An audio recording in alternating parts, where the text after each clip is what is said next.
எல்லாருக்கும் வணக்கங்க. உங்கள் எல்லாரையும் 666 மந்த்ரா யூடியூப் சேனலுக்கு வரவேற்கிறதுல ரொம்ப சந்தோஷம். நாளை அதாவது 21/1/2019 முருகப்பெருமானுக்கு உகந்த தைப்பூச விழாவாக கொண்டாடப்படுகிறது.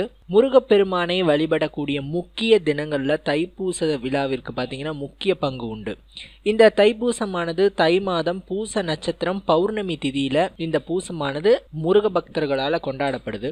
முருகப்பெருமானை வழிபடக்கூடிய அந்த வேளையில் நம்ம சிவபெருமானையும் வணங்குறது ரொம்பவே முக்கியம்.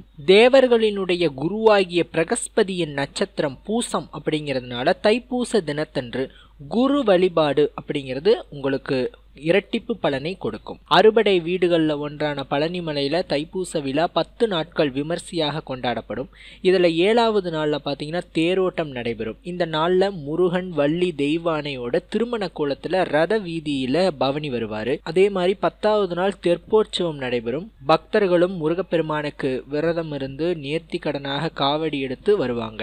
வள்ளலார் சுவாமிகள் தை மாதம் பூச நட்சத்திர நாளில் தான் ஜோதியில் கலந்தார். இந்த தைப்பூச விரதம் இருப்பது எப்படி அப்படின்னு பார்த்தீங்கன்னா, தைப்பூச தினத்தன்று அதிகாலையிலேயே எழுந்து குளித்து முடித்துவிட்டு திருநீறு அணிந்து அருகில் இருக்கக்கூடிய சிவாலயம் சென்று சிவபெருமானை வழிபட்ட பின்பு தேவாரம், திருவாசகம் போன்ற பக்தி பாடல்களை நாம் பாட வேண்டும். அன்று முழுக்க உணவு அருந்தாமல் சிவ மற்றும் முருக பக்தியில் மூழ்கி இருப்பது அவசியம். முடியாதவர்கள் ஒருவேளை மட்டும் பால் பழம் சாப்பிடலாம். ரொம்ப உடல் நோயால் பாதிக்கப்பட்டவர்கள் 3 வேளையும் இலகுவான உணவான பால் பழம் இதை கூட சாப்பிடலாம். இது ரொம்ப முடியாதவங்களுக்கு மட்டும். முருகப்பெருமான் தேவர்களுக்கும் ரிஷிகளுக்கும் ரொம்ப தொந்தரவு கொடுத்த சூரபத்மனை அழித்த நாள் பூசம். இந்த நாளில் நீங்க முருகப்பெருமானை வணங்குவதின் மூலமாக உங்கள் வாழ்வில இருந்து வந்த அத்துணை இன்னல்களும் நீங்கி செல்வ செழிப்பு உங்களுக்கு உண்டாகும். துன்பங்கள் மறைந்து ஆனந்தங்கள் உண்டாகும். உங்களை விட்டு சென்ற அத்துணை பொருட்களும் உங்களை தேடி வரும்.